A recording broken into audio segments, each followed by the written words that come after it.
once-in-a-lifetime chance to relive the memories. There's also a memorial mass on Friday, the 25th at the Santa Teresita Church. Be there at 5:30 for candle placement in honor of classmates who've gone before. Tickets for the reunion on the 27th are on sale for $40 a person. For details, find Connie Keatigwa St. Nicholas at 488-6108 or Kathy Diaz, 777-3243. Viva 79ers! Family Finance has been serving the people of Guam since 1959, and they'll continue to be there for you in the years to come. Whether you're looking to get a personal loan for that summer vacation or paying off those long overdue bills, Family Finance has got you covered. Apply for a personal loan from $1,000 up to $3,600 by calling Family Finance in Agutya at 475-4545, Upper Tumon at 647-5626, or in Dededo, 633-4473. Family Finance, serving the people of Guam since 1959. Emergency officials lift evacuation orders for residents along the central coast of California after heavy rains Wednesday failed to trigger mudslides in areas that were burned clean by 2017 wildfires. Forecasters telling residents, though, to stay vigilant for changing conditions. Meantime, this winter is the wettest on record for the U.S. The National Oceanic and Atmospheric Administration, which calls December to February winter, reports the lower 48 states received 9 1/10 inches of rain. That's nearly 2 1/4 inches more than the 20th century normal and 2/10 of an inch above the record winter of 1997 and 98. Despite some Arctic outbreaks, NOAA says this winter was 1.2 degrees warmer than the average. Fox's Rich Dennison. Nearly 1 year after a tragic bus crash, a Canadian junior hockey team rises from the ashes and reaches the postseason. 11 months after the fatal bus crash that killed 10 players and the team's coach and general manager, the Humboldt Broncos are heading to the playoffs. The Saskatchewan Junior Hockey League team finishing 6th in the standings this season to qualify for a playoff run. They'll take on the Estevan Bruins in the first round, which begins on March 15th. The Broncos were en route to a playoff game back on April 6th of last year when their team bus crashed into a semi-truck, killing a total of 16 on board and injuring 13 others. The driver of that truck is awaiting sentencing, pleading guilty to all 29 counts of dangerous driving he faced. Matt Napolitano, Fox News. And stocks fell for a third straight session, closing at their lowest level in 3 weeks. The Dow lost 133 points. The Nasdaq gave up 70. Now, stocks have trimmed this year's strong gains as investors weigh the latest economic data, which show global economic growth is slowing. Investors also concerned about the uncertainty of U.S.-China trade talks. I'm Carmen Roberts, and this is Fox News. Every time I travel, there's something from home that I can't leave without. I take my Docomo Pacific Data to Go to share my stories in Taiwan, check subway routes in Tokyo, be my food guide in Hong Kong, meet new friends in the Philippines, make updates in the States, find my way around Korea, and check out all the cool shows in Singapore. It's the data I have in all the places I love for only $10 a day. Data to Go from Docomo Pacific. Better together. Save big. Save really big when you bundle up your insurance policies with Nanbo Insurance. Insure your home, auto, motorcycle, or business with Nanbo and enjoy great savings, up to 50%. When it comes to insuring your property, no one knows better than the company with over 50 years of service to the community. Don't compromise the things that matter to you most. Call Nanbo today at 477-9754 or visit nanbo.com for more information. Nanbo Insurance, serving you since 1968. Welcome to Tall Tales with Bob Klitzkie, the only show on talk radio where common sense is a lot more common.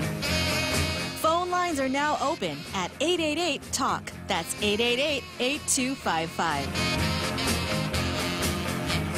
And now, The Point proudly brings you Tall Tales with Senator Bob Klitzkie.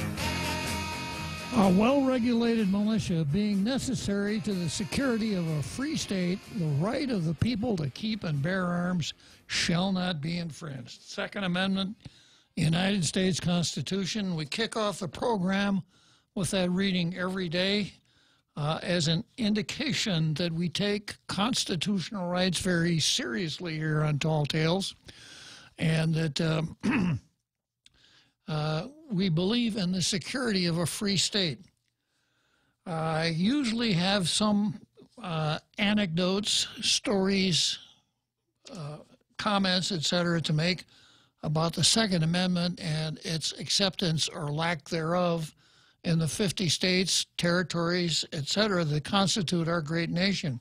I've got a couple today. I've got one from New Mexico and one from Honolulu, believe it or not. I'll start out close to home, Honolulu.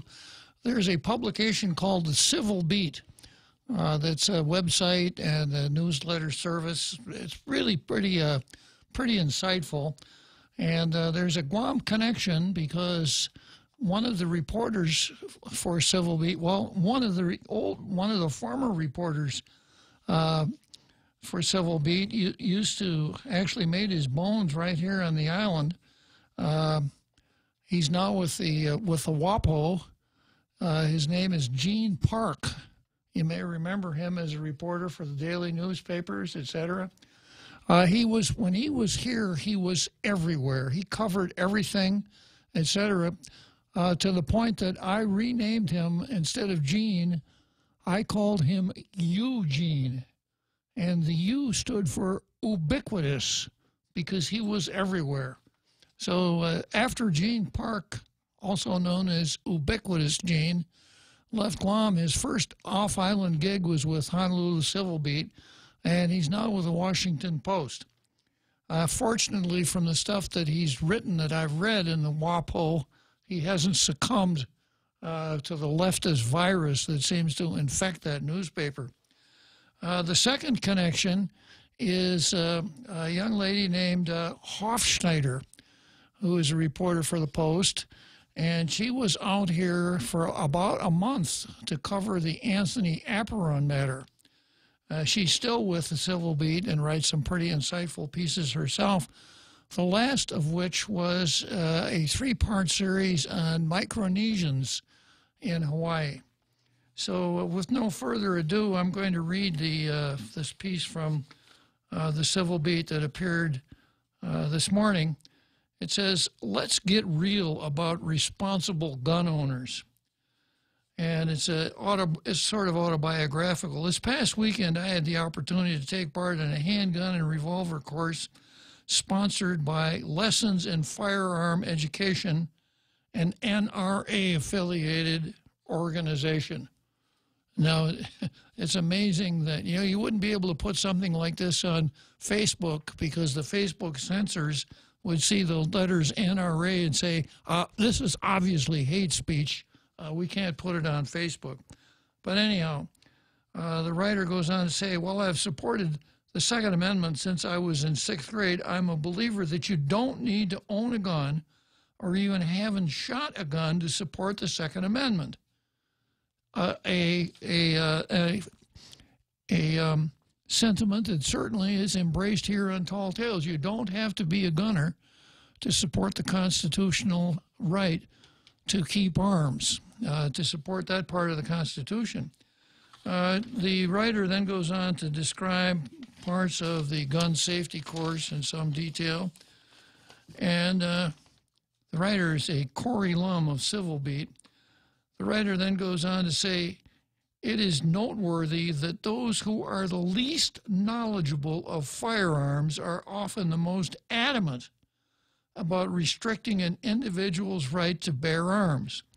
Indeed, the anti-gun lobby frequently appears unfamiliar with both firearms and laws pertaining to gun ownership. A case in point, being unable to make the distinction between semi-automatic and automatic firearms, and throwing around imprecise, almost emotion-laden terms such as, quote, military style, or, quote, assault rifle or weapon, which they cannot define.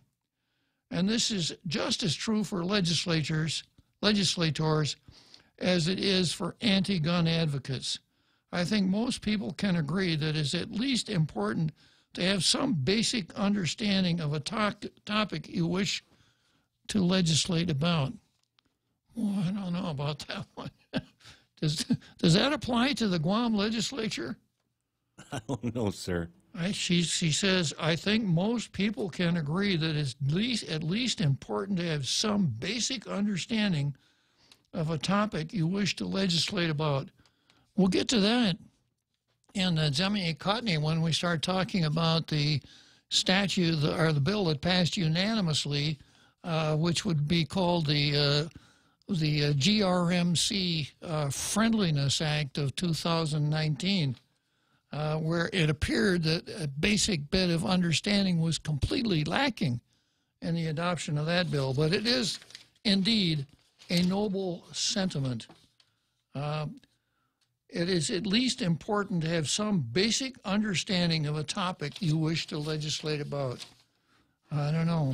I don't think that would go very well in interviews with some of our legislators. The next bit of Second Amendment wisdom comes from the state of New Mexico. The title, Popular Defiance of New Mexico Gun Laws Hamstrings Legislature. Well, anything that hamstrings a legislature certainly can't be all bad.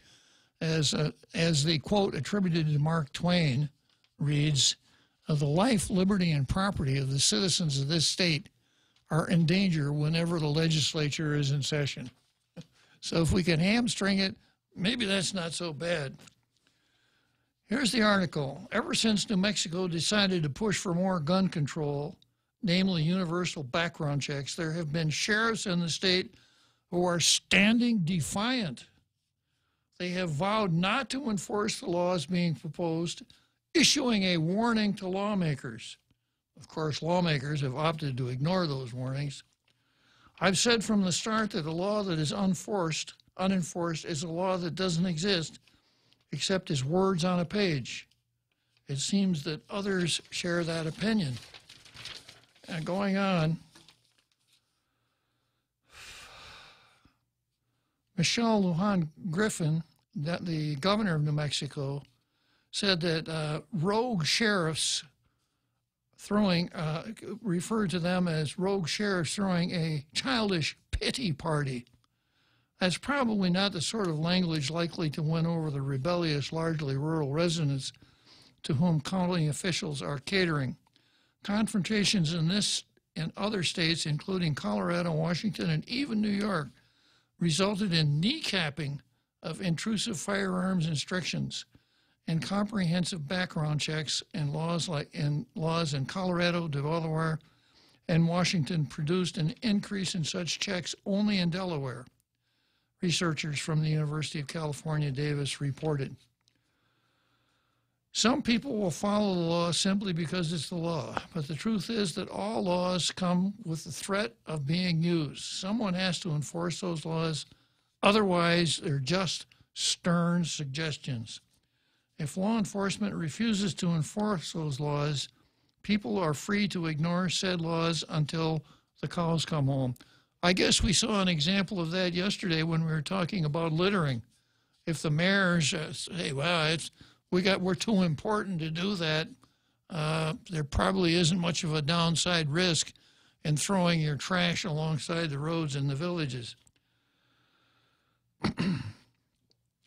The author winds up by saying, frankly, these sheriffs are national heroes as far as I'm concerned. Their heroic stands are likely to spark some kind of backlash at the state level. At least it will as someone figures out just how to lash back. They're making a stand regardless, and that's important. Well, it won't change the law. It will change how people live with it, and that ain't nothing. So what we have here, and as this article points out, New Mexico isn't the only state where state law enforcement officials have said, you guys go ahead and pass these gun control laws, but we ain't going to enforce them. And we see other examples of this. We have an agency called ICE, Immigration and Customs Enforcement, that's supposed to grab a hold of, I'm going to use a term that will probably be categorized as hate speech here, illegal aliens. People without the proper papers, perhaps politically more correct, undocumented people. Yeah, so ICE is supposed to grab a hold of illegal aliens and ultimately deport them back to their homes. A lot of cities in the United States and even the state have enacted what are called sanctuary laws, where they make it illegal for local law enforcement officials to communicate information about inmates and their custody to ICE. So the ordinary course of business used to be if someone was in the pokey in Bridgeport, California, and the jailer knew that he was an illegal alien, before he was released, the jailer would notify what used to be called the Immigration and Naturalization Service. We've got alien XYZ here ready for release, and the Immigration and Naturalization, the INS guy would be there to pick him up and take him away. That is now illegal in these sanctuary cities and in sanctuary California. California is a sanctuary for just about everything except people with common sense who are regularly persecuted. So we have that. We have, you students of American history, I suspect Jack is probably listening. He'll probably remember the nullification controversy in South Carolina during the time that President Jackson was president. You've heard me rant and rave on more than one occasion how we don't have a federal government anymore. We have a national government that has assumed all of the power, most of the powers of state government, and treats the states as though they're mere administrative districts. So we have this natural tension then between the states and national governments, and between state government and local government. I present also Shays' Rebellion and the Whiskey Rebellion, going way, way back. So this is not an uncommon thing. Here on our island, we have an Organic Act, which is the functional equivalent of our Constitution, that says that the governor is to enforce all federal laws, or to execute all federal laws. Everybody in all 10 women. Did you know that we have 10 women in our legislature now, Roger? I'm very well aware, sir. Yeah, we have 10 women and 5 men, yeah. And all of them took an oath to support the Constitution and laws of the United States. And yet right now we're having a public hearing talking about, quote, legalizing recreational marijuana, even though recreational, possessing, using, manufacturing, etc., medical, any kind of marijuana is against the law. People would say it's against federal law. I'd say it's against national law, but it is illegal.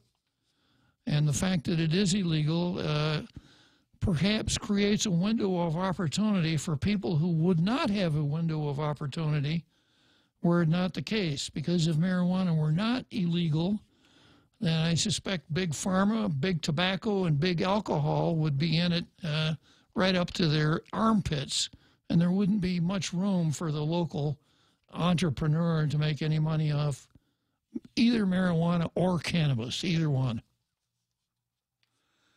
But anyhow, we have the same scofflaw mentality here. Well, yeah, it's against the law, but we can do it, and we're not going to get caught.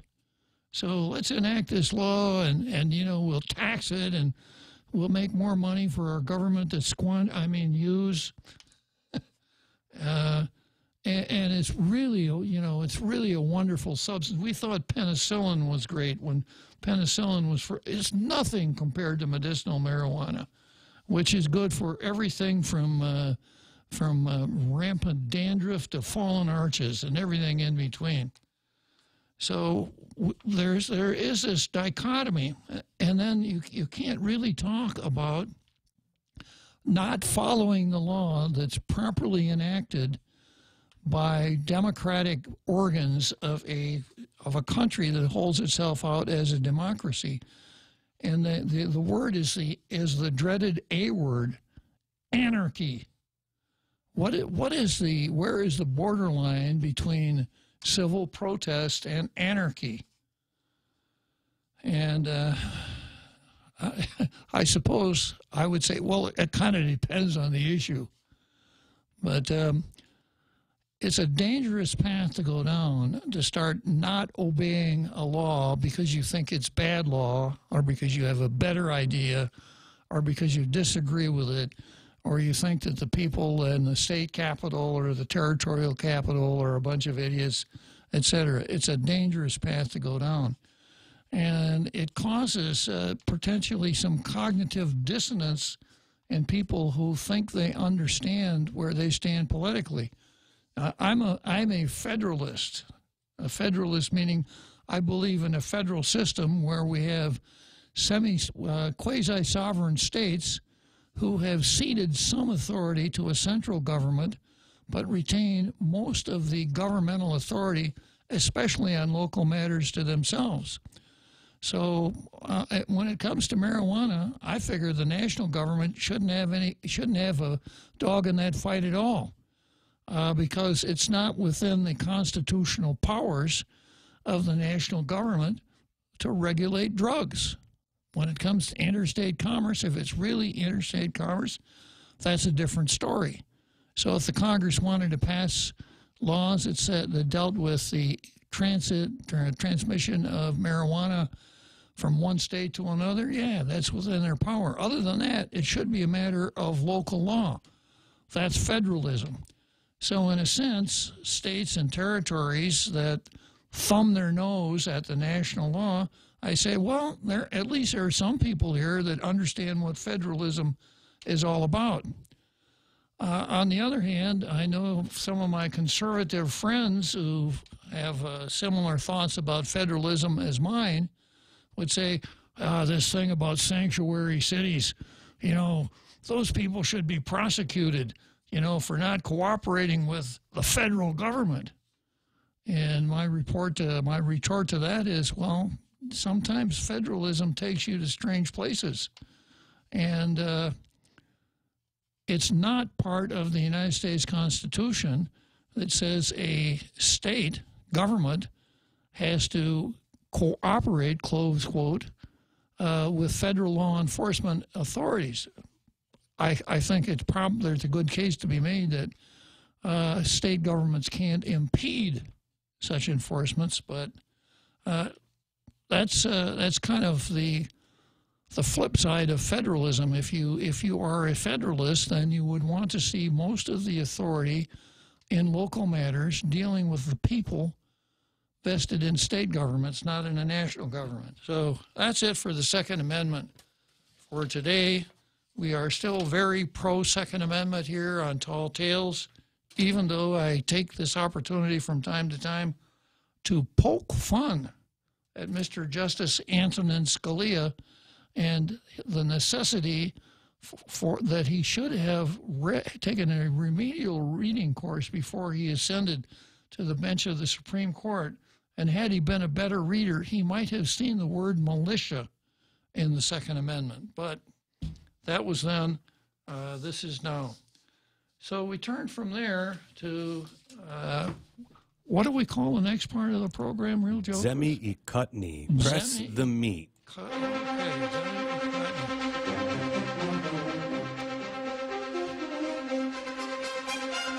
So we got a pretty good edition of Meet the Press today here, and I got an interesting card. I'll just give you a preview of the card. The first item on the card is Kelly Somebody versus Cassil. So I'm a little bit imprecise on the parties here, but we'll get into that in a few minutes. Next item on the card is Governor Lou Leon Guerrero versus Lou Leon Guerrero. Next item is Rory versus our justice system. The next item is the Baker versus, let me see if I can get this in camera here. They. I'm using my fingers here. If you're not on Facebook, I'm using my fingers here to indicate quotation marks. It's the Baker versus they. And then we've got the Democrats versus the truth. I suppose those who are with us out there in an international radio listening audience, they'll say, Bob, the Democrats versus the truth? You've only got a 2-hour program there. And then finally, Taxes versus Western Union. And this is a kind of an interesting thought that I picked up from another former Guam journalist, a gentleman named Bart Stinson, who some of you old-timers may remember fondly. So let's put the car aside for a few minutes, and we'll go to the Daily News. And by the way, I have a real blue pen today. So that's as we would say in the Army. This is my TUNE weapon. The Daily News.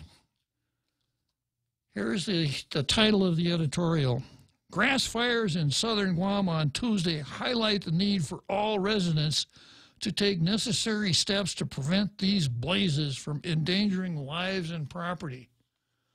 Now, you might think that given that opening here, that they're going to get in between the argument between the Democrats and Will Castro, which was on the card for yesterday, called Firebugs versus Will Castro.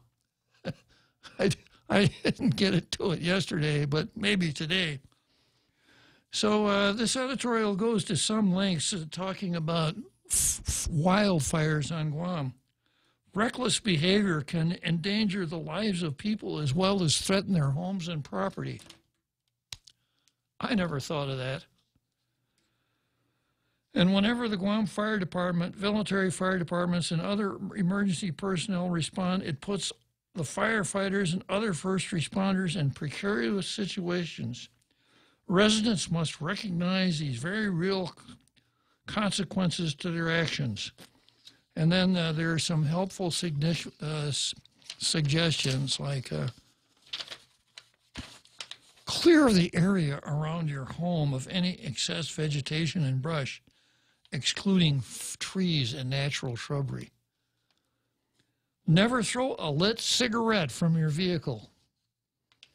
Real Joe Cruz, never throw a lit cigarette. You could throw unlit cigarettes as much as you want. No, I don't. But, well, I guess you could. You'd be safe doing that anyhow in the villages of Chargaloff and Paco, because even if they had you on film doing it, it's just too minor for them to bother with. And let's see, when driving, don't toss glass or metal items such as beverage containers from your vehicle. Both can get hot enough to ignite grass fires. I guess we could say it might not, we could have kind of a catch-all rule here. Don't throw anything from your vehicle. You don't throw things out of your vehicle, do you, Real Joe Cruz? No, sir. You don't throw unlit cigarettes from your vehicle? I don't. That's good. Never burn in your yard unless you have a permit from the Guam Fire Department. If you lack a permit, it's illegal. I wonder who's going to catch you. Report any poaching activities to authorities, as many poachers set grass fires to illegally hunt. Did you know that, Real Joe Cruz? Yeah, I've heard of it. Do you know why they do it? I guess it moves animals from one place to another. Well, I'm not a poacher myself. The only poaching I've ever done would be with an egg, and I'm not really very good at that. I really like them, but as I understand it, a poacher will find a field of dry grass, set it on fire, because when the new growth of grass comes up, those tender green shoots, it's really attractive to the deer.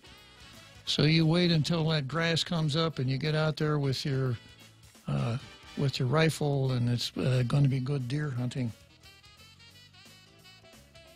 Hearing a little break music in the background. Is this a hearing test, Real Joe Cruz, or is it? Your hearing is impeccable, sir. Yeah, well, it figures.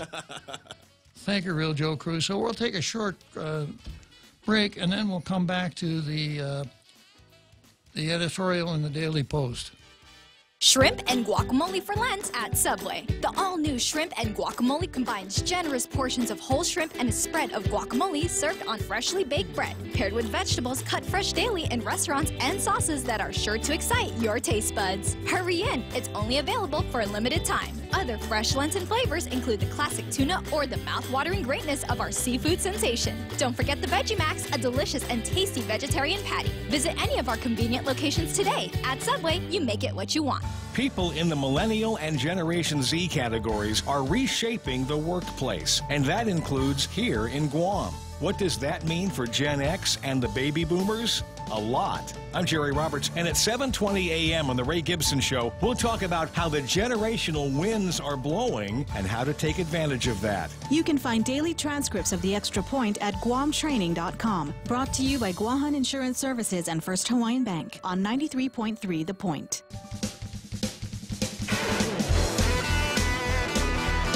And now, back to Tall Tales with Bob Klitzkie, the one radio show politicians don't want you to listen to. Call now, 888-TALK. That's 888-8255. So, I just finished the Daily News editorial about wildfires and things like that. I guess I ought to call and make a suggestion of something they left out in that dramatic editorial, and that would have been, don't let your children play with matches. These are all things. What the Daily News put its fingers on, put its finger right on, was things that ordinary folks would never think of were it not for that editorial. So that's a real public service. And we turn to the Post. And the title of the Post is this, a Post editorial: Governor, don't support Senator's financial gift to the private hospital. Yeah, spoiler alert here, there probably won't be any handy tips in this editorial, like clean up your yard or don't throw cigarettes out of your car.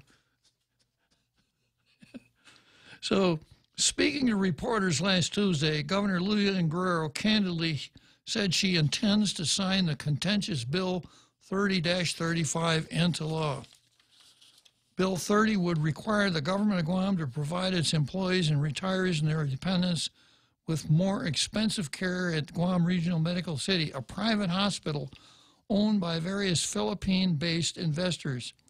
Despite concerns raised by the independent doctors that this legislation offers a financial edge to GRMC to the detriment of our very own financially ailing Guam Memorial Hospital, 13 senators led by Speaker Tina Munya Barnes voted for it anyway. The votes were cast in favor of Bill 30 even when senators didn't know the full cost of their decision. GovGuam officials informed the senators through what's called a fiscal note not once but 3 times that it would be tough to pinpoint the extra costs this would place on taxpayers at this time. In other words, senators might have found it wise to wait, but they didn't. And here's a list of the senators who voted for it. Senators Therese Terlahi and Jim Moylan didn't vote for it. Therese was allowed to excuse herself from voting because of a death in the family. And Senator James Moylan was allowed to excuse himself, to be excused from voting because his family's in the insurance business. And going on back to the editorial, ironically, around the same time, the senators rushed to pass this bill that would no doubt give the Philippine-owned hospital an economic advantage over Guam's government hospital. GMH was grappling with another challenge. The U.S. senators of Medicaid and Medicare had just issued a finding of deficiencies at the hospital. GMH is reported to respond to this finding, is supposed to respond to this finding, and millions of Medicare dollars are at stake. Also concerning, in light of the reckless vote by 13 senators, reckless vote Well, it sounds like the author of this editorial wants to get a job as a talk show host on Tall Tales using vocabulary like reckless. Yeah, also concerning in light of the reckless vote by 13 senators that they put so much effort into this economic windfall for GRMC, but they haven't recently displayed as much vigor in advocating for how exactly GMH is supposed to survive when many of the patients it serves are unable to pay for hospital care. These would be patients who would not get care from the private hospital because they're not within the GovGuam safety net and don't have the means to get covered at work or on their own. This early, the 13 senators show their true colors when they blindly approved Bill 30 without knowing the full cost to taxpayers. What they did was in stark contrast to the huge fuss placed on having to wait for cost impact studies when then Speaker B.J. Cruz advocated a mere $1 increase to Guam's minimum wage. Oh, come on, you guys, a mere $1 increase? You know, you made a really good point. You don't have to do stuff like that. When it comes to the benefit of a big hospital business, the cost to taxpayers isn't an issue for the senators. When it comes to helping the lowest wage earners of Guam, cost impacts are a convenient excuse in denying a $1 an hour wage increase. All this shouldn't be lost on the new governor. It's not too late for Leon Guerrero to change her mind and redeem herself as the governor for all taxpayers. Well, a needed editorial, a hard-hitting editorial, but one that was spoiled, by lapsing into a little bit, a concluding bit of leftist philosophy. Just a $1 increase in the minimum wage. Only $1 an hour, right? And I have to remind our international radio listening audience, I don't like to see the government control the cost of anything. I don't like to see the government control the price of anything. I certainly don't want to see the government control the price of labor. And I'm not going to spend a whole lot of time on it right now, but minimum wage laws do not help the people that are arguably the beneficiaries of minimum wage laws. What they do is create dislocations in the market for labor. And I'll give you this one. If the minimum wage is $8.50 an hour, which it is right now, what happens to that poor guy whose time is only worth $8.25? He doesn't get a job because his time is not worth $8.50 an hour to anyone that would give him a job, if you look at it in strictly economical terms. So the guy whose time is only worth $8.25 an hour knows what the true minimum wage is. The true minimum wage is $0. But that's a different argument, and to mix this in with an otherwise well-thought-out editorial, which was on point, gets the Guam Daily Post the cheap shot award for today. The competition was so weak. When the Daily News comes out with an editorial that says, don't play with matches, or fire burns things, or all these really heavy-duty tips for their readers. And then the Post comes up with a really well-thought-out editorial. The point is that the legislature was at best reckless in passing Bill 30, which in short terms makes a winner of GRMC and a loser potentially of GMH. And that would have been enough. That would have been a fine editorial right there. You didn't have to throw in the lefty, you should give people raise that minimum wage, etc. Nonetheless, because the competition was so weak, I'm going to give the Post a first, and I'm going to give them the Blue Star. So I'm going to give them the newly created Cheap Shot Award plus the Star for having the better of the two editorials today. Given the competition, saying that this one was better than the other one is perhaps the hollowest of hollow victories.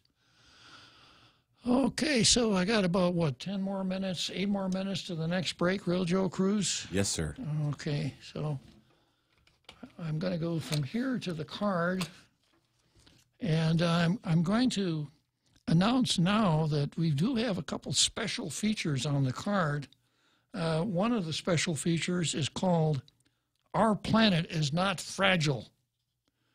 And the other special feature is called The Bad Old Days. And I'm going to get into those right after the home stretch. So you're going to have to listen all the way to the end of the program. I know you're going to want to anyhow. But you listen all the way to the end of the program to hear those two special features. Then I have another special feature dealing with the legendary Real Joe Cruz.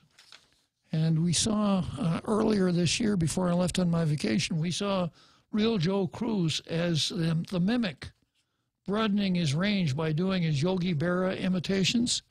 Well, this afternoon, right after the big halftime show, you're going to see the incarnation of Real Joe Cruz, the scholar.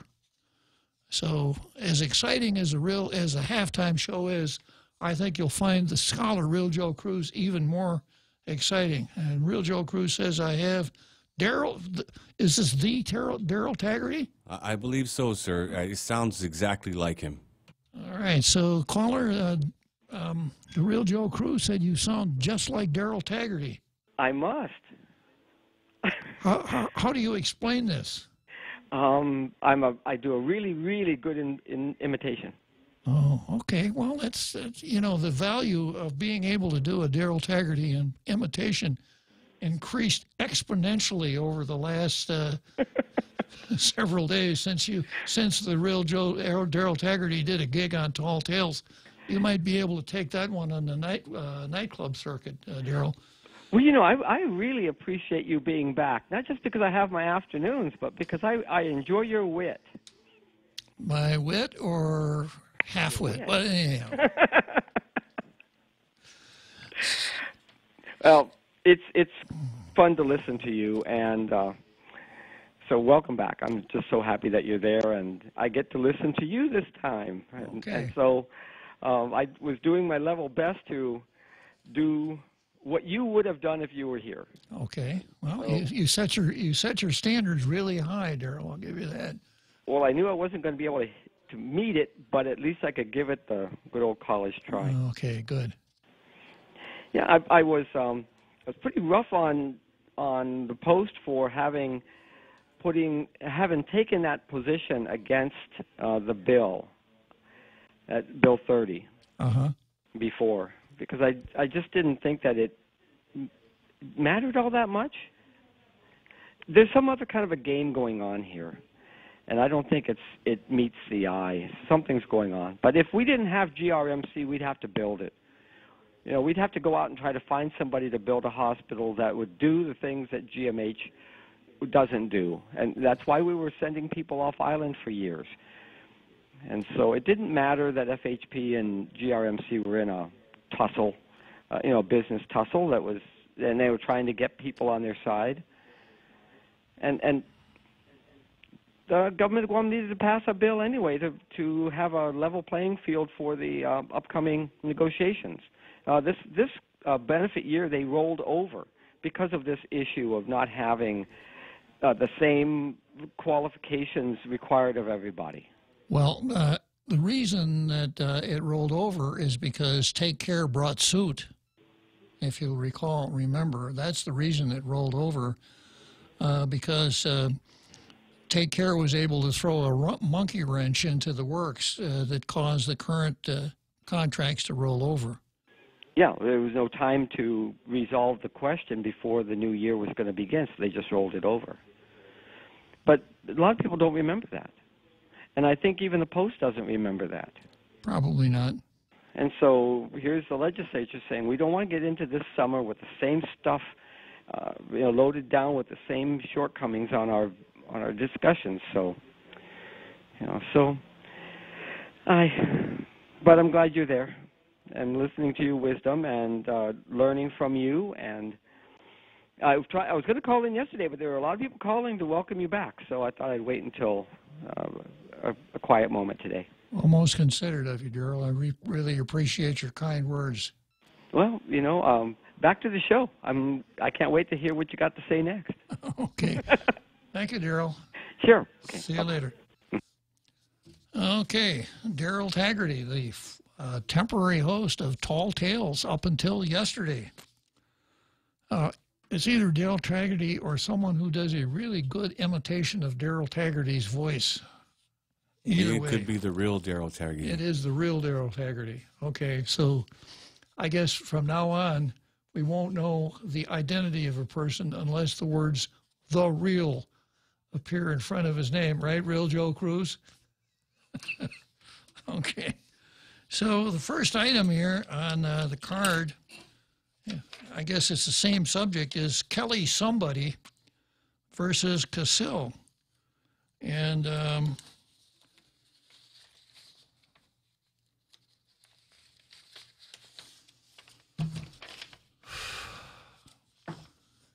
this is from a Daily News story. Senator Kelly Marsh. I guess it's not Senator Kelly Titano, but Senator Kelly Marsh this time raises nearly 50 questions about Hagåtña master plan. Senator Kelly Marsh hopes to get answers on some of the concerns about the Hagåtña redevelopment plan during an informational hearing set for 1 p.m. on March 21.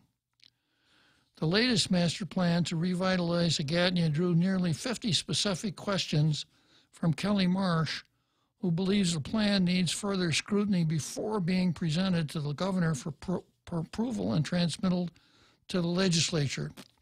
And then there are several details here. The plan includes construction of a $20 million government contract, Azure Complex in the Plaza de España.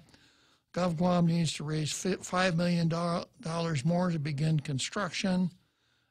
Marsh questioned the validity of the master plan, specifically whether it was the same one that the previous board of the Hagåtña Redevelopment Authority approved in February of 2018. Marsh said Governor Eddie Calvo did not approve the plan, etc. And she talks about flooding woes. Marsh said a hydrology study is needed to answer some of the questions relating to flooding insurance, etc. Well, just parenthetically, flooding is a big problem in Hagåtña. And those younger fellows here who don't remember the flood waters created by Typhoon Karen, after Typhoon Karen, you could have set up a boat repair shop where the post office is right now because a boat washed all the way that far inshore. The water was that high. But anyhow, this article goes on to detail all of the other problems that Marsh sees with the master plan. And then when she... okay, I'm going to come back to this right after we take the next break here. I'll come back to... what's her first name? Casil. Say again? Kelly Marsh? Lacia Casil. Oh, okay. Yeah, yeah. She only uses one set of names. That's hard enough for me to remember. Okay, we'll come back. Plant-friendly burgers at Chili's. Indulge in a selection of our famous burgers with a black bean patty. Black bean patties combine beans with onions, parsley, bell peppers, and cilantro. Served with dill pickles and fries. More Latin entrees include the spicy shrimp tacos, Cajun pasta with shrimp, or grilled ancho salmon. Best of all, each entree is just $15 and comes with a refreshing Coca-Cola, iced tea, or Heineken on draft. Our fresh house salad with an entree for just $15. Chili's 3 for Me Let menu. Available for a limited time. Chili's. More life happens here.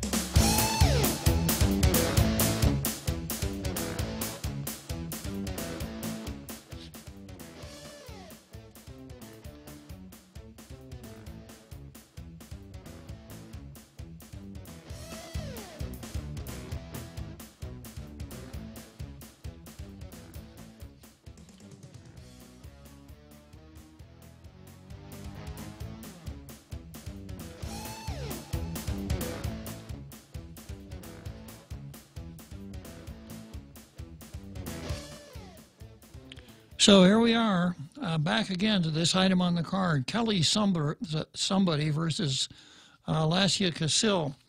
And there's a story in the Daily News talking about the 50 questions that Senator Titano or Senator Marsh or both of them have about the Hagatna redevelopment plan, which is apparently developed by Lassia Casil, who was appointed to be the director of an agency that Governor Calvo killed back in 2011. The agency was recreated.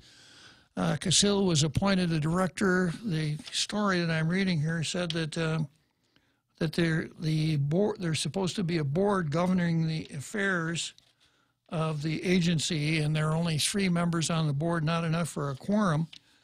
But apparently there is a plan that Casil did, and Kelly Marsh or Kelly Titano got her hands on it. She now has 50 questions, and she wants to get answers to those questions at a informational hearing on the 21st of March.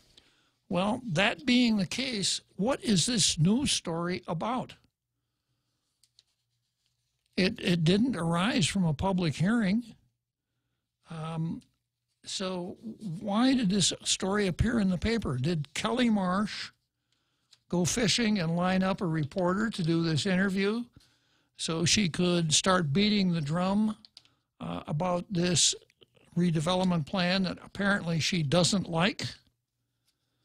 Is this article the subject of an interview? Did Kelly Marsh write to the... We don't know. It just says Kelly Marsh hopes to get answers on some of the concerns about the redevelopment plan during an informational hearing. Once again, the Daily News isn't telling us the whole story. And if Kelly Marsh or Kelly Titano or Kelly Marsh Titano has these 50 questions, I guess she could ask them at the public hearing, and that might be a newsworthy event. Short of that, I'm not so sure. So, yesterday when I was talking about an item that appeared on KUAM, I reminded everyone that Kelly Marsh was the subject of an article on KUAM earlier where it was determined that she could not be the legislature's representative on the political status, on the Commission on Self-Determination, because, horror of horrors, she's not Chamorro. And Lisa Natividad, who is Chamorro, said that, even though Kelly Marsh said the right thing, she believes that we have a right to self-determination. Natividad said that there's a fine line between, how did she say that? There's certainly a fine line between supporting and recolonizing. So I guess Natividad is suggesting that Kelly Marsh is a recolonizer. And then yesterday there was I went into the story by on KUAM about The title of the story was Marsh Titano, or Marsh parenthesis Titano. And, you know, some people think that this is not a particularly important item. But, you know, when a person is a candidate for public office, people make decisions on who they're going to vote for. And at least as far as I'm concerned, one of my criteria is genuineness. You know, I hear everybody, I have never heard anybody say, if I'm your senator, I'm not going to do the best for the people of Guam. I mean, everybody voices the same, I'm going to help the people, and I'm doing this, and on and on and on and on. But I look for genuineness, and part of that is representing yourself as you really are. Well, if you can't tell the people what your name is and then stick to the story, it may be a small thing or maybe not, but it goes to this item of genuineness. And that's why I brought it up.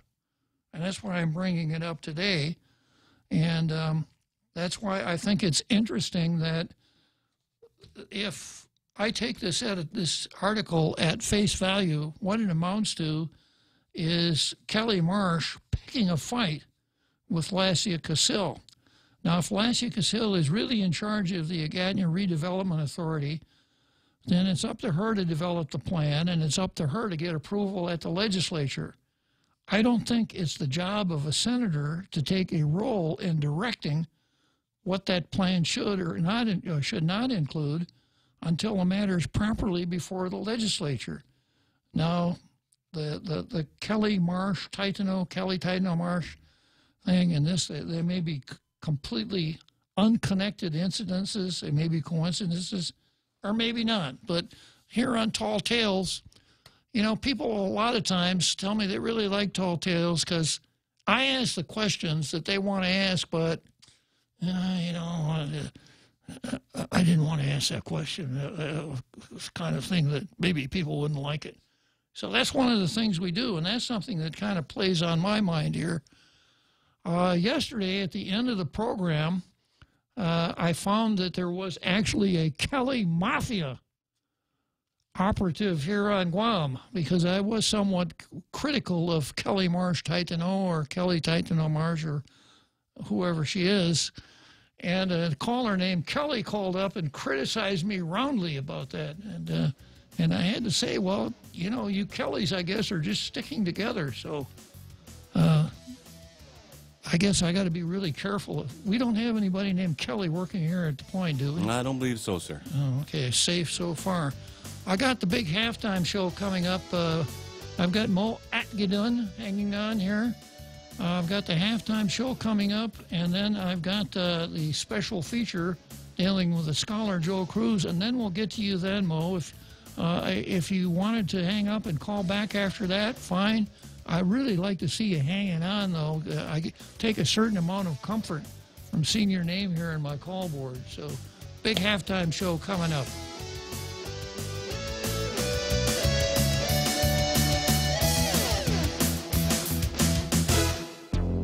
The Point is KUSG, Hagåtña, Guam, 93.3 FM and 104.3 HD3. A judge says the question is illegal. I'm Carmen Roberts, Fox News. Another judge blocks the Trump administration from including a citizenship question on the 2020 census. Northern California federal judge Richard Seaborg, a President Obama appointee, wrote that the inclusion of the citizenship question on the census was arbitrary and capricious, and even said it threatens the foundations of our democratic system. He wrote in his ruling that the state of California did provide enough evidence showing the question could depress the count of immigrants and non-citizens, and that could harm the state's funding. Congressional representation is also based on the census count. Fox's Jessica Rosenthal. An attorney for Michael Cohen says the president's former attorney wanted to know if he could get a presidential pardon. If true, that contradicts Cohen's testimony to a House committee. The Wall Street Journal reports Lanny Davis says Cohen directed his attorney last spring to inquire about a pardon. Cohen was sentenced to prison in part for lying to Congress. House Oversight Committee leaders are asking Georgia for documents concerning reports of problems during November's election. We are concerned that it has become normal to suppress the vote in a democracy. Democratic Chairman Elijah Cummings says he's interested in voter suppression complaints in other states as well. Maryland Democrat Jamie Raskin, who joined in the document request, says decisions about calling witnesses or holding hearings will be made after a review of the requested documents. Fox's Jared Halpern. Fox News is asking the Democratic National Committee to reconsider its decision to bar the network from hosting its presidential primary debates. In a statement, the network says barring Fox News journalists deprives candidates of an important opportunity to make their case to the largest TV news audience in America. This is Fox News. The stations of Choice Broadcasting are celebrating April 2019 as National Earth Month with the return of our Upcycle Mascot Showdown. We've invited the public elementary schools to set the example and build their school mascots completely out of recyclable material. Stay tuned to our stations to see how you can vote for your favorite school this April. Celebrate Earth Month with our students in the 2019 Upcycle Mascot Showdown. Brought to you by the Agania Shopping Center, Lolita Kamet from Remax Diamond Realty, Sylvan Learning Center, and the stations of Choice Broadcasting.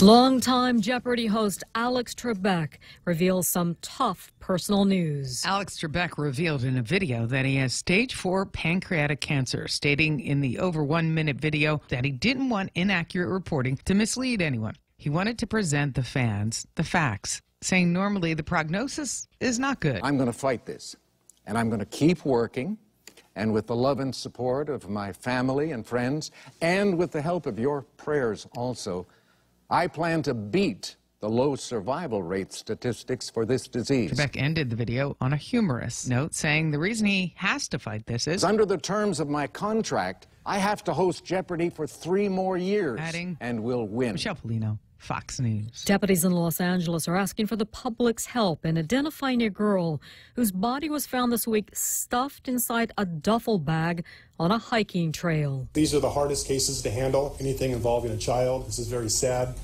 And like the sheriff said, I mean, he's given us every resource we need to put all the resources out in the field to find a conclusion to this case, to find the person responsible, find out the reason for this child's death, and to identify the victim.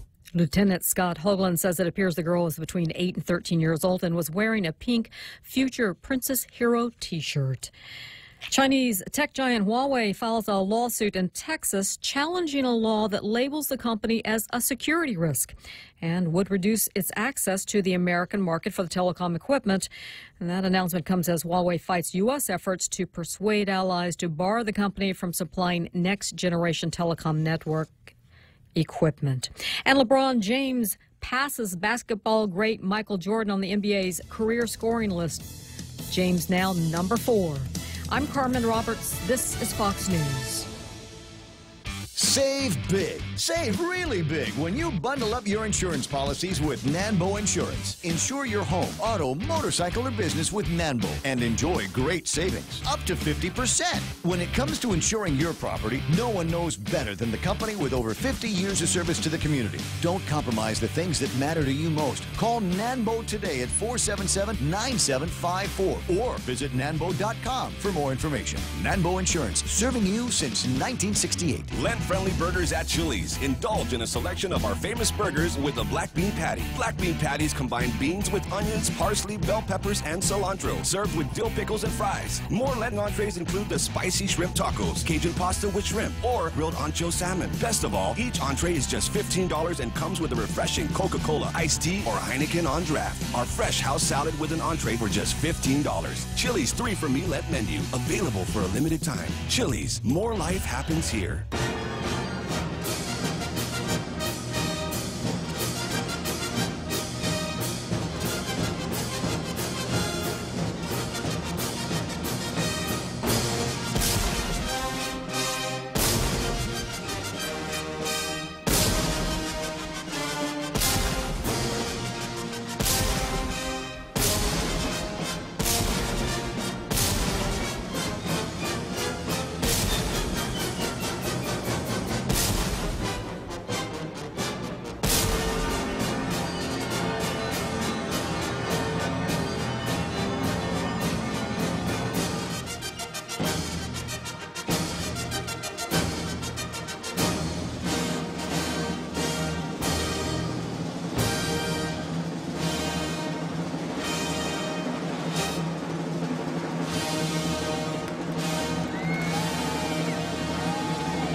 So inspiring, that big halftime show on right here on Tall Tales every day at 5 o'clock, 1700. So I suppose folks out there in the international listening audience wonder what the real Joe Cruz does during the time that halftime show is playing. Well, of course, he and I both enjoy the show, but today I looked out and I saw that real Joe Cruz had gone out into the parking lot and was sitting in his car throwing unlit cigarettes out the window. I've never done it before. I just wanted to see what it felt like. Were you so inspired by the Daily News? I was inspired by them. Okay, so you went out and sat in your car and threw unlit cigarettes out the window. Just wanted to see what would happen. What happened? No mayor showed up. Okay. I hope you picked them up. Yes, absolutely picked them up. Because the mayor of Tamuning may not be out on the lookout for bank robbers and kidnappers like Paco and Chargaloff. That's true. They got better stuff to do. Yeah. Okay. Well, real Joe Cruz, we're gonna test your scholarship now. Everybody out there in our international radio listening audience remembers the real Joe Cruz impersonations of Yogi Berra as part of the seventh inning stretch, where in the theater of your mind, we went to the center field bleachers at Wrigley Field, and we saw the real Joe Cruz out there repeating Yogi Berra quotes. This was to broaden the real Joe Cruz's range. Well, that was a lot of fun. Yeah, well, you did a fine job, real Joe Cruz, although I wondered perhaps I'd created a monster, because after that, I started seeing all kinds of stuff on Facebook like, hello to you, good afternoon to you, Bob, and to the real Joe Cruz. So I thought maybe we were building a cult of personality there. But anyhow, I'm willing to take the risk again, real Joe Cruz, so I'm going to ask you really hard questions. Let's do it. They say I'm smarter than the average Joe. Okay, there you go. So I'm going to ask you some hard questions. I've got several hard. I'm going to ask you 3 today. Okay. I don't want to overburden you. Okay, let's start out with a little history. In which battle did Napoleon die? I believe his last battle. Oh, okay. Okay, let's try some American history. Where was the Declaration of Independence signed? Of course, at the bottom of the page. Wow. That's where you sign everything, at the bottom of the page. Okay, real Joe Cruz. And the River Ravi flows in which state? Now, this could be the River Ravi or the River Missouri or the River Mississippi. Well, River Ravi flows in which state? I think it flows in a liquid state, sir. Oh, you're really sharp on these, real Joe Cruz. Thank you, sir. Okay. So we're going to come back tomorrow with more items on the Scamby test to test the scholarship of the real Joe Cruz. And now, without further ado, I'm going to go to the phones and compliment Mo Atgidun for his extended patience in hanging on all this time. Very good job, Mo. Well, I couldn't turn it off because you asked me to hang on, and of course I wanted to enjoy the great show that came on, and the singing girls and things like that. But I had to listen. I couldn't turn it down, especially since you asked me to hold on. I was honored. Well, I'm glad somebody pays attention to me around here. Thank you, Mo. Well, you did ask me to do some homework, which I did. But for those that weren't listening yesterday, someone got on the phone and talked to you about their mayor. We're very unhappy because their street light was out and they wanted it repaired. So they went to the Department of Public Works and requested that the street light be put back up. And they said, go to your mayor. We don't do that. So they went to the mayor and no street light. So they were very upset. And I wasn't planning on calling in because it was your first day back after the extended trip. But I wanted to tell you that actually that's the system. the mayors do those kinds of things. And in my case, my street lights were, ever since we moved into Jonestown, we didn't have street lights, so I did the same thing. I went to the Department of Public Works, and they said, no, you go to your mayor. So I went to my mayor, and lo and behold, after about a year, we got our street lights. And you said, who is your mayor? And I didn't know. And you were a little upset with me, but I said I would find out and call you back, and which I've done. So are you ready for the answer? Let's have a drum roll here, real jokers. And the mayor of Tamuning is... Go ahead, Mo. Luis C. Rivera. Luis Rivera. Rivera. Okay. All right. Then I found out that she's not only the mayor of Tamuning, but she's also the mayor of Harmon and Tumon. So that is something. She's got lots of area to take care of, but the main thing is she did get my street lights. They're bright enough to play a game of football, so I can go out in the middle of the night and walk my dogs and wear my black outfit and still don't have to worry because the cars will see me now, no matter which way I'm walking, whether I'm walking towards them or against them. I feel comforted in knowing that my mayor is taking care of me. Well, there are a couple of things that should be recognized then. First of all, the way the government system is set up, requests dealing with streetlights are to be ignored by the village mayor, not to be ignored by the Department of Public Works, right? They're not supposed to be ignored. No, they are supposed to treat us as good citizens and do our bidding. That's kind of what I thought, but we've had contraindications to that. But it worked for you, Mayor, so that's first. Second, Louise Rivera, the mayor of Tamuning, has done her job. And they do present the name of that village as, I never know how to pronounce it. Is it Tatuhan? Tatuhan? Tatuhan? You know, they combine the names of the three, and I'm always afraid that I'm putting the emphasis on the wrong syllable. Yes, yes. But now technically, I always have to throw in the technical argument here. There is no village or municipality of Harmon. And a little historical background here.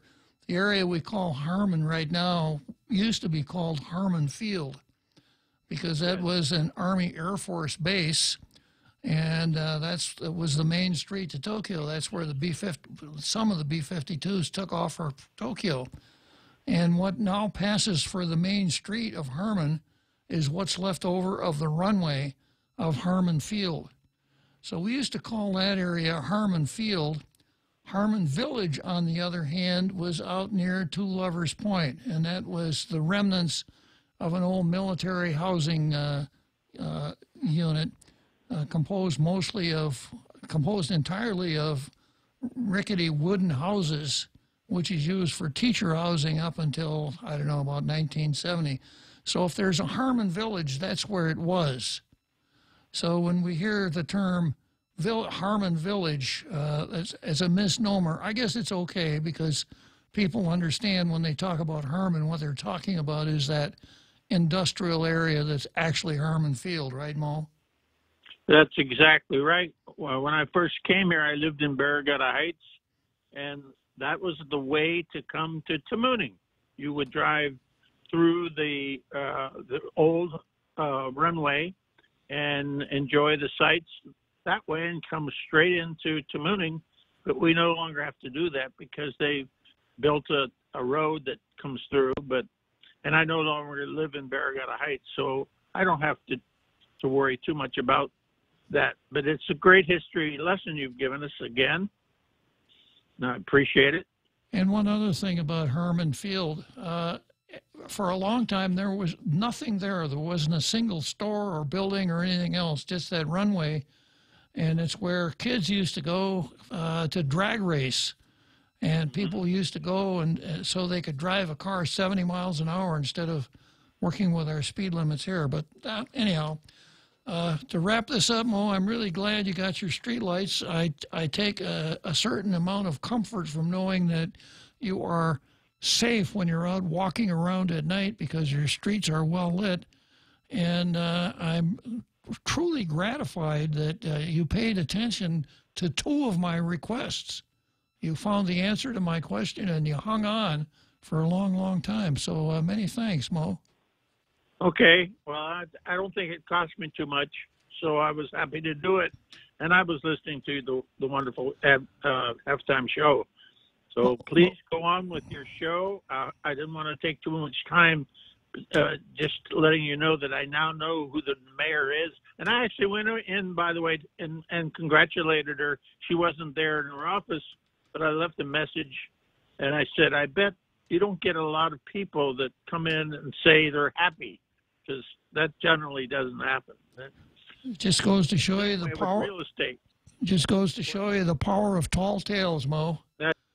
So, Mo Atgidun, Mo Cotton, was successful in getting his village streetlight, so that's certainly good news. And then here's a little tip for Tall Tales listeners. If you happen to call before we start the halftime show and you were on hold during the show, you would be listening to the halftime show on your telephone, and it may sound a whole lot better on your telephone than it does on your radio. So, if you want to call in, you might think about calling in right before that halftime show so you can get a good listening point for the halftime show. Okay, so I spent a lot of time talking to Mo. I'm going to talk about some of our friends here that have joined us today, Real Joe Cruz. So, welcome back. Ishmael Velez, welcome back. Rico Blancaflor, welcome back. Lynn, Vince, Bora, Polino, Hafaday, Mr. K, I'm ready to get educated. Well, that's the reason we have the Real Joe Cruz here and that quiz show. The educational opportunities on Tall Tales abound. We've got Juanita Machi. Good afternoon, Juanita. Tom Tahaji. Ted Lewis. Hafaday, Bob. Hope you were able to handle the cold during your stateside visit. Well, I was able to handle it when I was out there in the 2 below zero weather in Iowa, scraping the ice off my windshield and digging my tires out of the snowbank.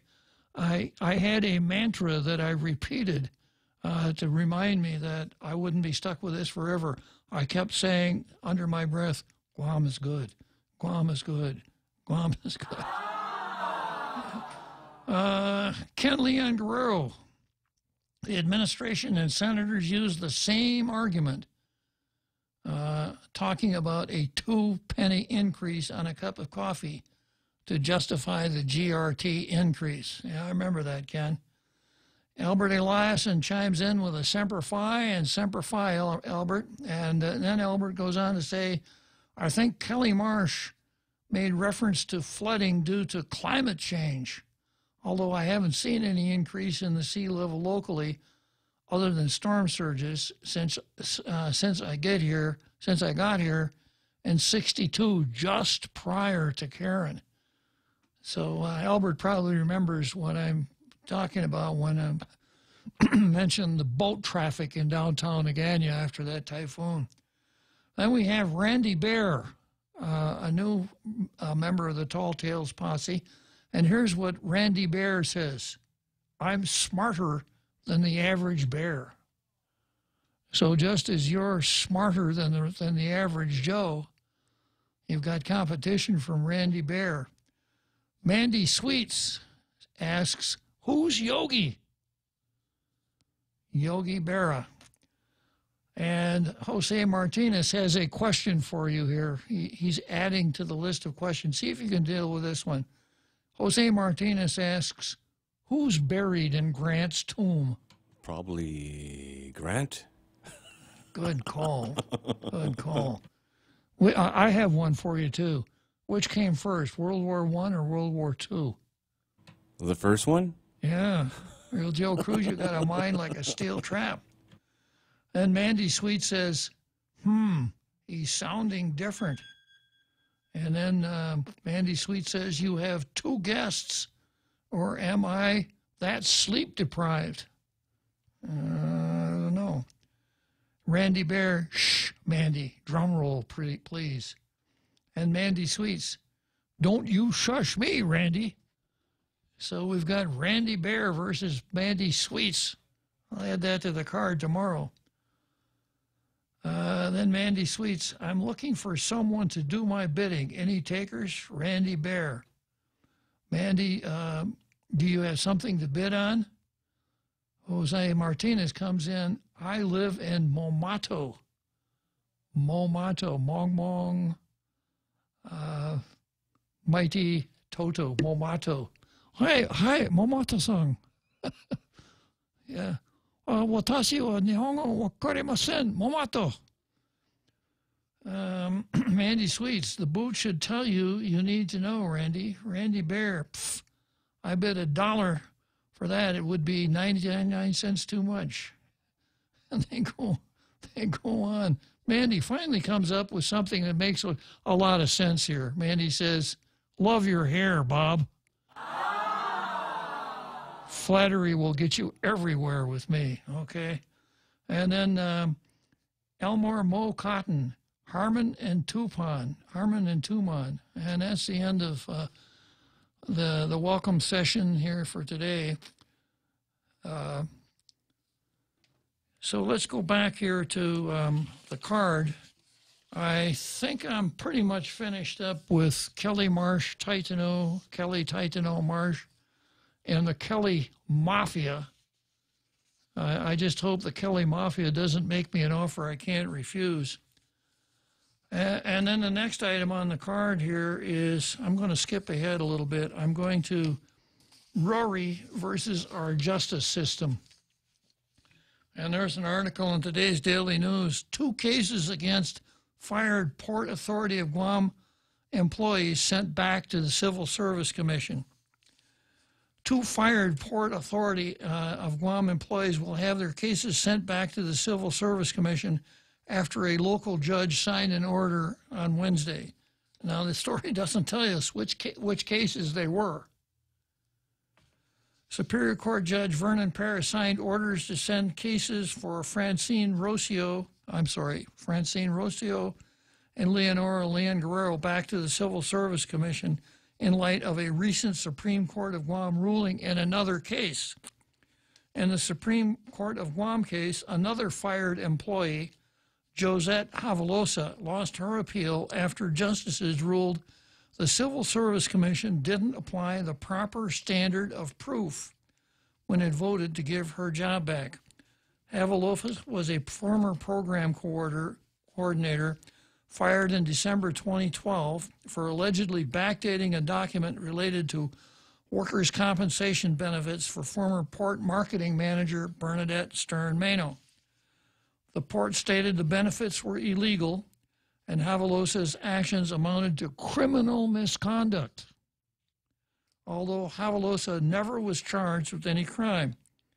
The Civil Service Commission voted 4-3 to give Havalosa her job back. The port challenged that decision in the Superior Court and won. In Parris's orders, he wrote the same issues before the court and sent the matter to the Civil Service Commission for a threshold determination of the proper standard of review. So, in other words, the Rocio and Leon Guerrero cases arguably came within the same point of law as the case decided by the Guam Supreme Court in the Havalosa case. And here's the Havalosa case. According to justices, Guam personnel law calls for a lower standard of proof for agencies to take adverse action if they believe an employee possibly committed a criminal act, even if criminal charges haven't been filed. The Commission and Havalosa argued the lower standard of proof, requiring only, quote, substantial evidence should apply only if there is a formal criminal prosecution. They argued the court instead should have been required to show clearly and convincingly that its adverse action against Havalosa was correct. The justices disagreed. So the bottom line here is that if an employee is charged with misconduct that would be a criminal offense, the standard of evidence that the Superior Court will use in determining whether or not the Civil Service Commission made the right decision is the standard of substantial evidence. Now, you can get out your law and order notebooks now. Yeah. Get out your law and order notebooks. And we'll talk a little bit about standards of evidence. There are basically 4 different standards of evidence that courts and evidentiary tribunals use. The easiest one to understand is the standard of evidence necessary in a criminal case. In order to convict a criminal, the court must determine that it is beyond a reasonable doubt that a crime was committed and that this defendant committed the crime without substantial defense, etc. So that's the highest standard, beyond a reasonable doubt. If you were to convert that into a number, it'd be somewhere up around 99 probably. The next lower standard after that is clear and convincing. But before we talk about clear and convincing, we'll talk about preponderance of the evidence. A preponderance of the evidence means that it's more likely than not that this person did what he's accused of. So if you're going to assign a number to it, it would be 51 to 49, preponderance of the evidence. Most cases go on, civil cases go on preponderance of evidence.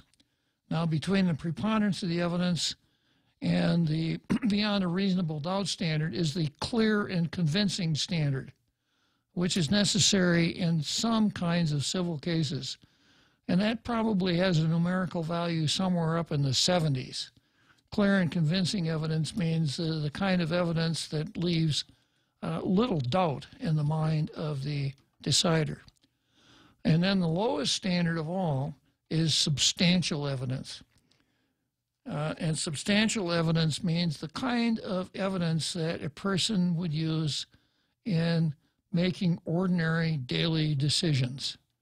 As an example, if the real Joe Cruz were going to go outside and he's wondering whether or not he should use his raincoat, he looks out the window and he sees drops landing in a puddle.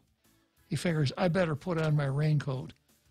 Now, if he wanted to be sure beyond a reasonable doubt, more than likely, he'd have to call the Weather Bureau and all kinds of stuff. So the substantial evidence was the benchmark in the Havalosa case, that because Havalosa was accused of committing a criminal offense, that was all that was necessary. Supreme Court reversed. Judge Paris dismissed the 2 cases based on the Supreme Court ruling. If you don't understand this, give me a call and I'll go into it a little bit more depth. Next on the card is Lulian Guerrero versus Governor Lulian Guerrero. Before we get to that, we've got the 7th inning stretch, and Jack is going to be the first batter after the 7th inning stretch. Valley Finance has been serving the people of Guam since 1959, and they'll continue to be there for you in the years to come. Whether you're looking to get a personal loan for that summer vacation or paying off those long overdue bills, Valley Finance has got you covered. Apply for a personal loan from $1,000 up to $3,600 by calling Valley Finance in Agutya at 475-4545, Upper Tumon at 647-5626, or in Dededo, 633-4473. Family Finance, serving the people of Guam since 1959. Shrimp and guacamole for Lent at Subway. The all-new shrimp and guacamole combines generous portions of whole shrimp and a spread of guacamole served on freshly baked bread, paired with vegetables cut fresh daily in restaurants and sauces that are sure to excite your taste buds. Hurry in, it's only available for a limited time. Other fresh Lenten flavors include the classic tuna or the mouth-watering greatness of our seafood sensation. Don't forget the Veggie Max, a delicious and tasty vegetarian patty. Visit any of our convenient locations today. At Subway, you make it what you want.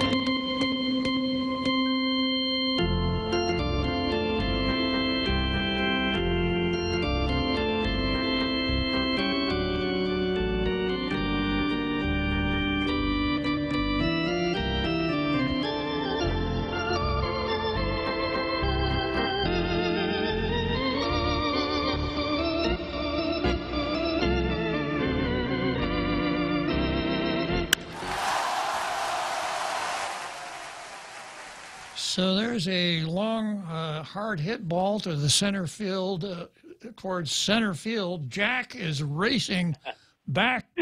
He's going back.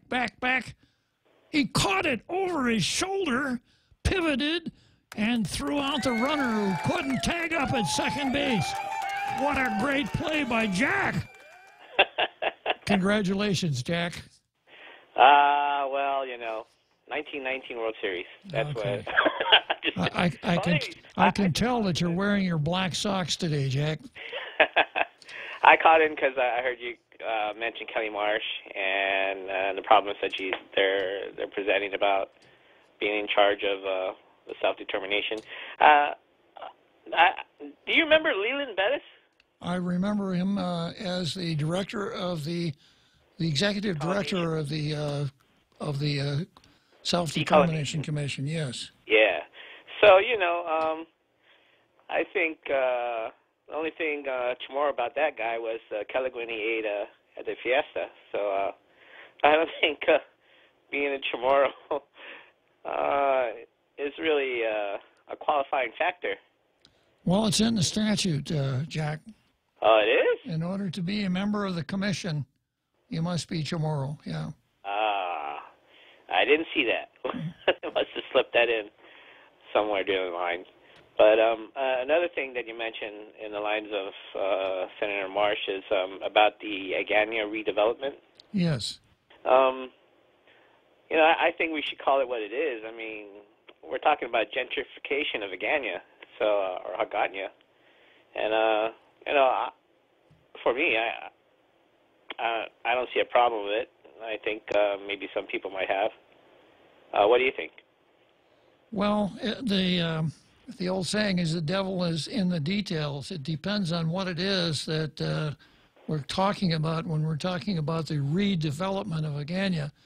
Building a $20 million headquarters for our government doesn't exactly ring my bell. The area where that building is supposed to go is right next to the Plaza de España, which is where the old government administration building was, you recall? Yes. Which is now two gigantic concrete slabs, and it would make a really nice park. There used to be food vendors there until they chased them out. That's true, yeah. So I don't know. It just depends on what we're talking about when we're talking about the redevelopment of Agania, especially with Democrats in charge. Yeah, whenever public funds are involved, you need to question it. But at the heart of the matter, whatever plan they come up with, I think it's aimed at gentrification. And there's not too much left who are you really pushing out there?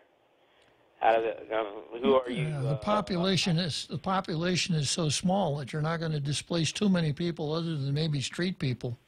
True, and small vendors maybe. Yeah. And so, the plan looks nice. I mean, I saw the picture. That's about it. I saw the concept, and you can't really rely on the concept because we look at the Guam Museum from where the first concept of it to where we have it now, and it's night and day. So, I'm all for modernizing the Ganya. So. Well, does redevelopment mean modernizing? I think it does in this case. I don't think they really are talking about. I don't think they're speaking about. What do you call it? Not renovating, but historic or preservation of a site. I think they really are speaking in terms of modernization. Well, I'll tell you. Like you said, the devil might be in the details, but the way that urban planning has been done here in the island, and when they do use the words revitalization, they're really speaking about, even though a lot of people don't think it that way, they're looking at a different direction. So even in the concept of the Chamorro Village, there's nothing really historical about it. There's vendors there, but when you look at it, I failed to see the historical reference other than in the name, and even in the activities that we have there. Well, it is a really historical site, Jack, because you remember in 1945, the Seabees bulldozed the remnants of Agania out into the ocean and created the paseo upon which the Chamorro Village is built. But you know what, Jack? Yeah. When you called and you have questions, things happened, and your questions are going to be answered because right after you expressed your opinion, Lacia Casil called. So I'm going to go. I'm going to go straight to her and ask her to answer Jack's questions. Okay, Jack? Okay. Have a great day. Good talking to you. So, Lacia, can you answer Jack's questions?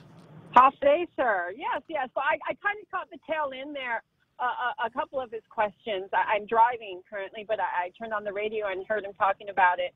But I heard him talking about gentrification, and I just wanted to clarify that, the sites that we're looking at, it's all government already government-owned property.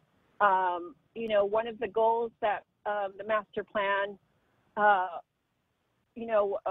had was to not look at any public property, to not, look at eminent domain or anything like that. It was very important to just utilize, property that we already owned and to keep public property public.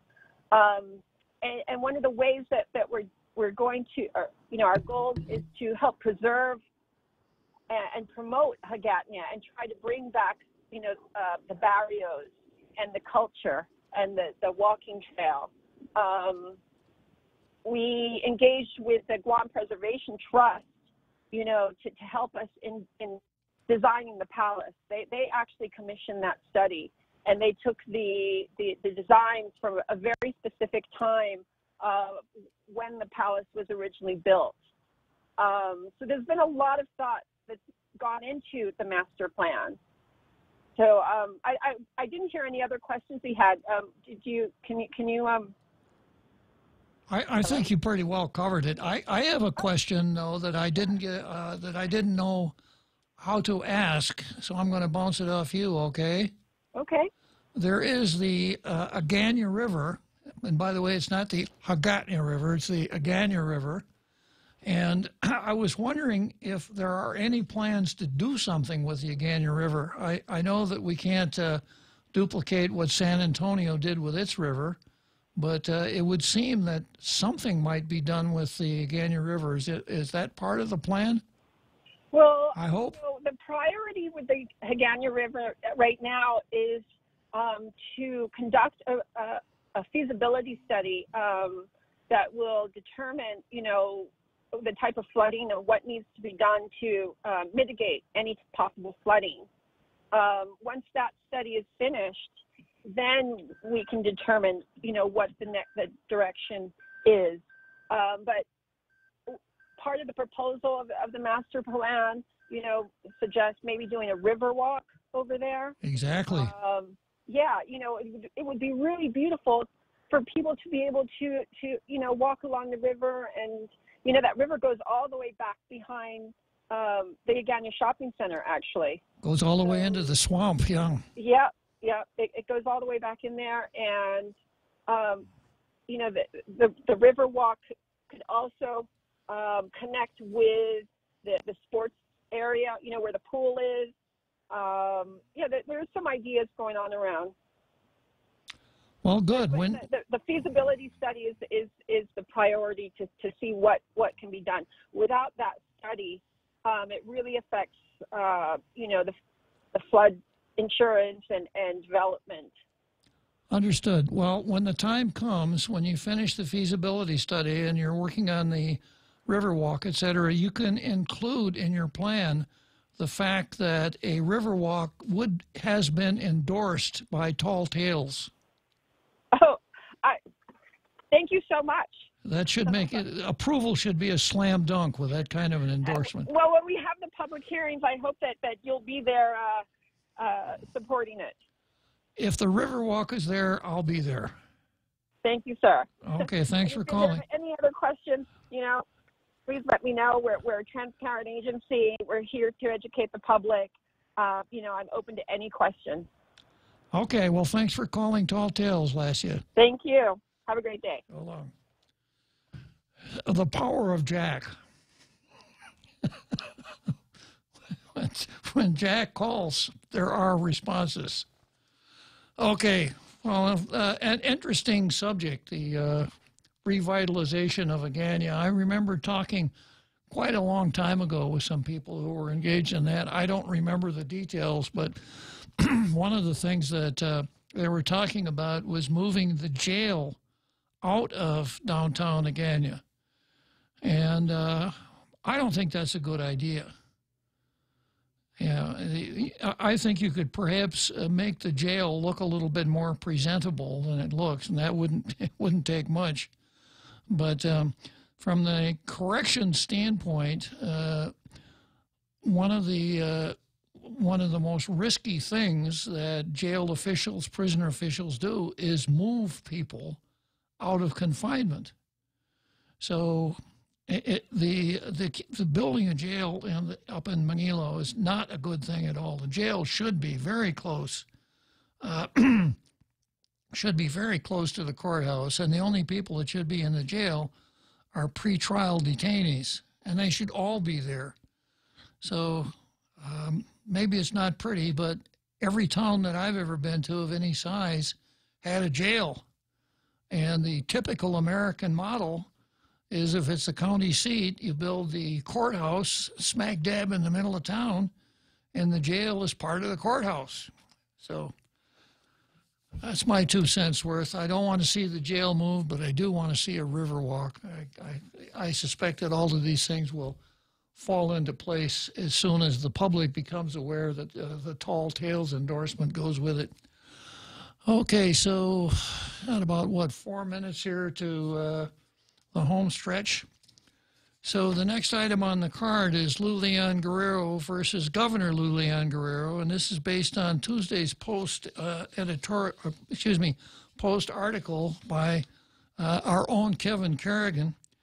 And one of the first subheadings in the article is Promises Made. During the campaign last year and in her inaugural address, Governor Lou Leon Guerrero promised her administration would work to make Guam safe, rebuild schools that are falling apart, fix the island's pothole-dotted secondary roads, and regain accreditation for Guam Memorial Hospital. During high-profile visits to the police and corrections departments, Leon Guerrero promised to hire more corrections and patrol officers. A commitment was made to hire more tax collection agents and used new technology to boost collections during a visit to the Department of Rev Tax. The 2019 budget law eliminated funding for all deputy director positions in a cost-saving move. But the Leon Guerrero Tenorio administration has since appointed a number of deputy directors after former Attorney General Anderson struck that provision down as inorganic. Correction, not so. Deputy directors were named before Attorney General Anderson made that ruling. New department and senior level positions have been created by the new administration and old ones revived. Among them are Chief Advisor on Fiscal Discipline, Chief Advisor for Economic Development, National and International Affairs, the Bureau of Women's Affairs, the Hagatna Restoration and Redevelopment Authority. The salaries for the directors of those agencies range from $66,000 to $90,000, not to mention staffing and office space rental. The governor has also revived the Chamorro Land Trust Commission and Guam Ancestral Lands Commission as separate agencies with separate staffs and budgets, reversing a 2011 cost-saving move that merged both into the Department of Land Management. The governor has declared her intention to move into Government House in Agana Heights once repairs have been completed, at a cost that has not been announced. So we had... the point here is that during the campaign, we had all of these promises that looked really good, improved services, etc. And the only thing we've seen since then is creation of positions, filling deputy director positions, and reviving agencies that had been basically put away. On the deputy director thing, the fact that the Attorney General said that it can be done is not a good reason to assume that it should be done. It was a Democrat legislature that said, we don't need no stinking deputy directors. And the Democrat governor ignored that and filled those positions anyhow. Now, the Democrat legislature based its budget on not having to pay deputy directors. So now we're paying deputy directors and we're paying people in these newly created positions, etc. So the next subheading in the article is heading for another fiscal crisis. Months of wrangling produced a 2019 austerity budget that included more than $30 million in budget cuts and $78 million in tax increases, the bulk of which is attributable to the 20% increase in the business privilege tax from 4 to 5%. The Consolidated Revenue Expenditure Report submitted to the legislature on February 20 by BBMR shows a revenue collection decreased by $5.9 million in the first 4 months of 2019 fiscal year compared to the first quarter of the previous year. The improvement, let's see, special revenue funds are short. Separate from barely balanced general fund are the special fund revenues. The special fund revenue report tracking report filed February 20 by BBMR tells a more sobering story. 5 of the 6 special funds project shortfalls, etc. And then the next subheading is big bills on the horizon. On top of the barely balanced general fund and the projected shortages, special funds, there are big bills on the horizon. Healthcare costs are the biggest potential budget-busting concern. Guam Memorial Hospital's chronic $30 million annual shortfall remains unresolved. Medicaid and medical indigent programs are at risk of running dry before the end of the year unless GovGuam comes up with sufficient amount of matching funds to avert the loss of as much as $61 million in available federal Medicaid funds. The legislature also recently passed a bill requiring the inclusion of GRMC in the GovGuam Health Insurance Plan. This may raise that cost even more. Currently in the $90 million range annually, will the cost climb by $10 million, as some have claimed, or dip to $87 million, as others have countered? So the point of this argument here is that candidate Leon Guerrero said we're going to provide better services. We're going to be fiscally fiscally responsible. She said we don't need to raise taxes, but I'm going to collect the taxes that are already on the books. More police, more cops, more firemen, etc. Candidate Leon Guerrero bears little resemblance to Governor Leon Guerrero, and that's the point of the article. Okay, so we're coming up on the home stretch here. That's as far as I'm going to go with the card. I've got a couple interesting ones coming up. Baker versus they, and tax versus Western Union. I'll get to those tomorrow, I think. So be right back. Every time I travel, there's something from home that I can't leave without. I take my Docomo Pacific Data to Go to share my stories in Taiwan, check subway routes in Tokyo, be my food guide in Hong Kong, meet new friends in the Philippines, make updates in the States, find my way around Korea, and check out all the cool shows in Singapore. It's the data I have in all the places I love for only $10 a day. Data to Go from Docomo Pacific. Better together. Experience the Take Care difference. Take Care members can count on accessing a high-quality, credentialed network of on-island providers, including the convenient one-stop FHP Health Center and Urgent Care, access to an extensive off-island network of providers, and the island's largest offering of free fitness classes and health education programs. You can count on Take Care to deliver comprehensive, accredited insurance coverage and quality health care when and where you need it. Take Care. Our island, your health plan. Learn more at takecareasia.com.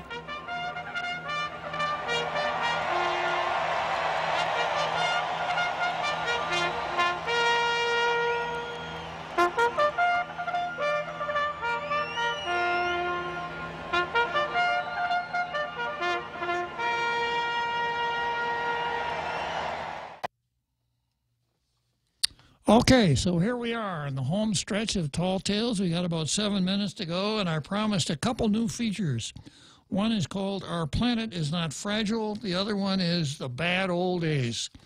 So Our Planet is Not Fragile comes from an article I found in the Lou Rockwell website. And it starts out with a teaser.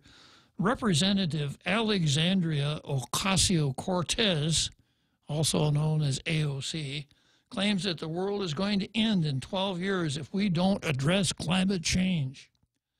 The people at the Intergovernmental Panel on Climate Change agree, saying that to avoid some of the most devastating effects of climate change, the world must slash carbon emissions by 45% by 2030 and completely decarbonize by 2050. And, of course, part of this whole maneuver, like AOC's Green New Deal, is the government has to have extraordinary power to make sure that we combat this climate change menace. Now, this article goes on to say such dire warnings are not new. In 1970, Harvard University biology professor George Wald predicted civilization will end within 15 or 30 years unless immediate action is taken against problems facing mankind. In 1970, Paul Ehrlich, a Stanford University biologist, predicted in an article in The Progressive, the death rate will increase. At least 100 to 200 million people per year will be starving to death during the next 10 years, and on and on and on. Ehrlich has won no fewer than 16 awards, including the 1990 Crawford Prize, etc. Leftists constantly preach such nonsense as the world that we live in is beautiful but fragile. The third rock from the sun, the Earth, is a fragile oasis. Remember that Earth needs to be saved every single day. This is what the left is saying. These and many other statements, along with apocalyptic predictions, are stock in trade for environmentalists. Worse yet, this fragile Earth indoctrination is fed to the nation's youth from kindergarten through college. That's why many millennials support Ocasio-Cortez. Let's examine just a few cataclysmic events that exceed any destructive power of mankind, and then ask how purportedly fragile planet could survive. And I've listed these. I've got a list of at least 7 items. Now I'm going to go through them one day at a time. In other words, we're told that the things that man is doing right now have this terrible destructive effect on the Earth. And then here are some natural things that happened that man did not do. The 1883 eruption of the Krakatoa volcano in present-day Indonesia had the force of 200 megatons of TNT. That's the equivalent of 13,300 15-kiloton atomic bombs, the kind that destroyed Hiroshima in World War II. In other words, this volcanic eruption had the power of over 13,000 atomic bombs like the one that destroyed Hiroshima. That's a lot of power. The Earth is still here. I'm going to continue this tomorrow, and I'll bring to your attention a new natural resource disaster that the Earth somehow survived each day. The other one is the bad old days, and this is a little bit of satire here, but